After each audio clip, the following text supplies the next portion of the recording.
Hello everyone. Wegener के महाद्वीपीय विस्थापन सिद्धांत का यह दूसरा वीडियो है। अब तक हमने अध्ययन किया कि वेगनर ने ये सिद्धांत क्यों प्रतिपादित किया, इस सिद्धांत का प्रधान रूप क्या था। अब हम पढ़ते हैं कि वेगनर ने अपने सिद्धांत के पक्ष में कौन कौन से प्रमाण दिए। भूगर्भिक बनावट, जलवायु और वनस्पति के वितरण के आधार पर वेगनर ने यह प्रमाणित करने का प्रयास किया कि प्रारंभ में सभी स्थल पेंजिया के रूप में थे।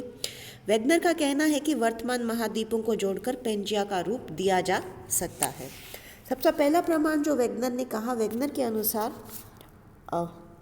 आंध्र महासागर के दोनों तटों पर, अटलांटिक ओशन के दोनों तटों पर भौगोलिक एकरूपता पाई जाती है, जोग्राफिकल सिमिलैरिटीज़ पाई जाती हैं। दोनों तट एक दूसरे से मिलाए जा सकते हैं।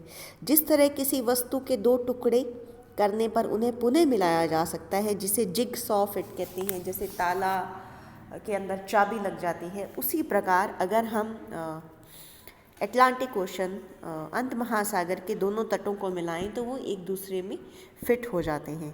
उसी प्रकार उत्तरी अमेरिका के पूर्वी तट को यूरोप के पश्चिमी तट और दक्षिणी अमेरिका के पूर्वी तट को अफ्रीका के पश्चिमी तट से मिलाया जा सकता है। इसे हम मैप्स की सहायता से देखते हैं।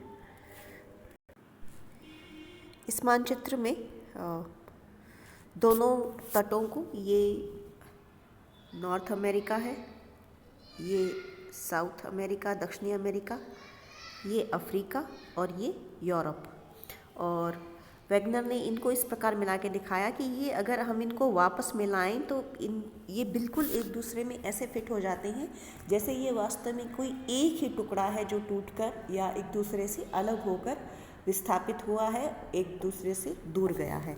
अगर हम इनके बॉर्डर्स को देखें, ये जहाँ पर अब अंध महासागर होना चाहिए, अटलांटिक ओशन होना चाहिए, तो ये एक दूसरे में परफेक्टली फिट होता है वेगनर के अनुसार। उत्तरी अमेरिका का पूर्वी तट और यूरोप का पश्चिमी तट, इसी प्रकार अफ्रीका का पश्चिमी तट और दक्षिण अमेरिका का पूर्वी तट एक दूसरे में कंप्लीटली फिट होते हैं, जिसे कि हम जिगसॉ फिट कहते हैं। इसी प्रकार इस डायग्राम में जिगसॉ फिट को बहुत ब्यूटीफुली दिखाया गया है। ये है अफ्रीका महाद्वीप और दक्षिणी अमेरिका, और इन दोनों का जो जहाँ बीच में अब अंध महासागर या अटलांटिक ओशन है, तो वो किनारा अगर हम इसे ध्यान से देखें तो ये दक्षिणी अमेरिका का पूर्वी तट और अफ्रीका का पश्चिमी तट एक दूसरे में कंप्लीटली ऐसे फिट होता है मानो ये एक ही ज़मीन का टुकड़ा हो जो टूटकर एक दूसरे से अलग हुआ हो। अगला प्रमाण वेगनर देते हैं भूगर्भिक प्रमाणों के आधार पर आंध्र महासागर के दोनों तटों पे कैलिडोनियन और हर्सिनियन पर्वत क्रमों की समानता पाई जाती है।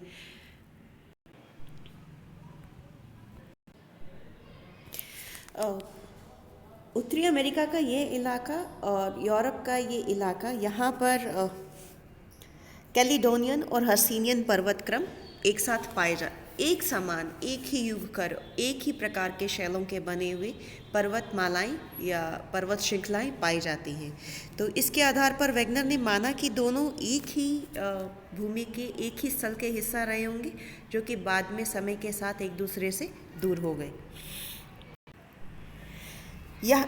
यदि दोनों तटों के भूवैज्ञानिक संरचना का विचार किया जाए तो पुनः साम्य दिखता है।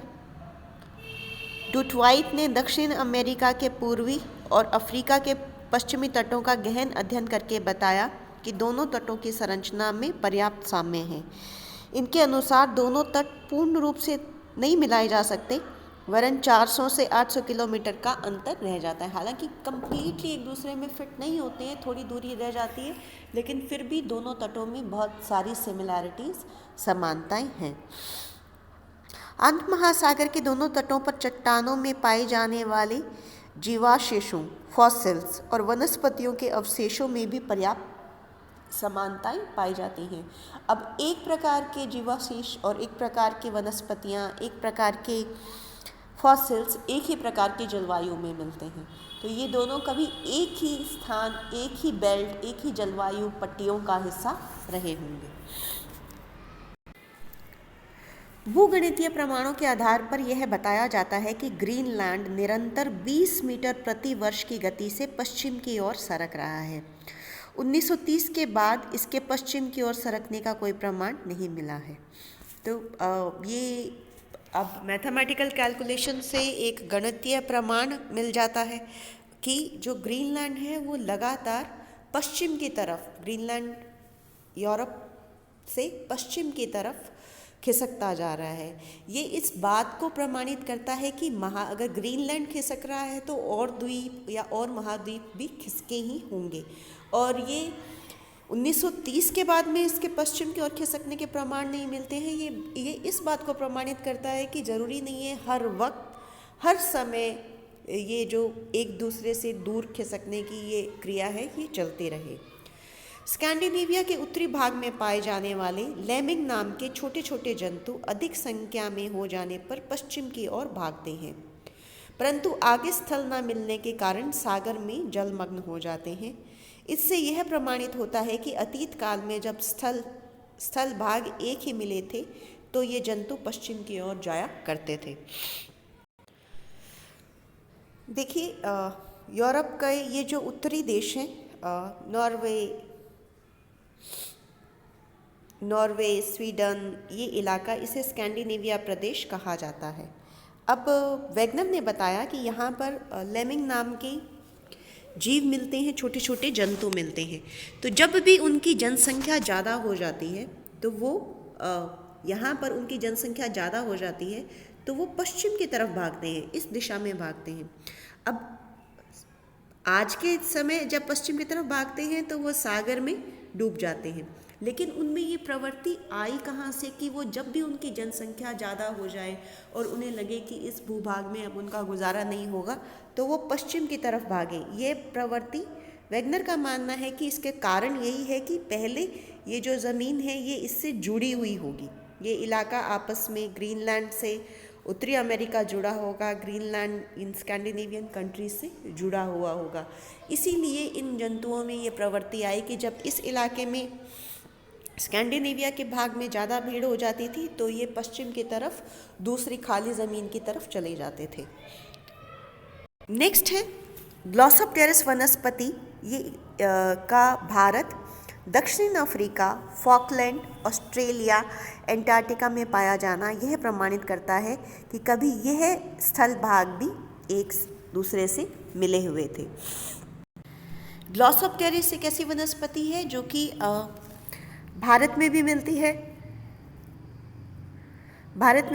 है, ऑस्ट्रेलिया में भी मिलती है। यहाँ पर फॉकलैंड आइलैंड है, वहाँ पे भी पाई जाती है, एंटार्क्टिका में भी मिलती है और दक्षिण अफ्रीका में भी मिलती है। अब इस प्रकार की वनस्पति ये समुद्र को क्रॉस करके तो अपने आप एक स्थल से दूसरे स्थल पे आई नहीं होगी। इसी प्रकार की वनस्पति का अलग अलग भूभागों पे मिलना इस बात को प्रमाणित करता है कि ये स्थल भाग कभी किसी समय मिले हुए होंगे। कार्बोनिफेरस युग के हिमानीकरण के प्रभाव का ब्राज़ील, फॉकलैंड, दक्षिण अफ्रीका, प्रायद्वीपीय भारत तथा ऑस्ट्रेलिया में पाया जाना तभी संभव हो सकता है। कार्बोनिफेरस युग में ऐसा माना जाता है कि पृथ्वी का बहुत बड़ा हिस्सा हिम बर्फ़ के नीचे दबा हुआ था और इस हिमानीकरण के प्रभाव हमें देखने को मिलते हैं ब्राज़ील में, फॉकलैंड में, दक्षिण अफ्रीका में, प्रायद्वीपीय भारत में और ऑस्ट्रेलिया में। ये सभी वो भूभाग हैं जो कि गोंडवाना लैंड के हिस्सा थे। इन सभी प्रदेशों में दक्षिण Africa, America, Antarctica, Bharat, Australia, यहाँ पर कार्बोनिफेरस युग के हिमानीकरण के प्रभाव के उदाहरण उपलब्ध हैं। ये कभी एक ही रहे होंगे और आज के समय यहाँ पर किन्हीं भी प्रदेशों में इतनी ठंड नहीं होती कि यहाँ पे बर्फ़ जमे।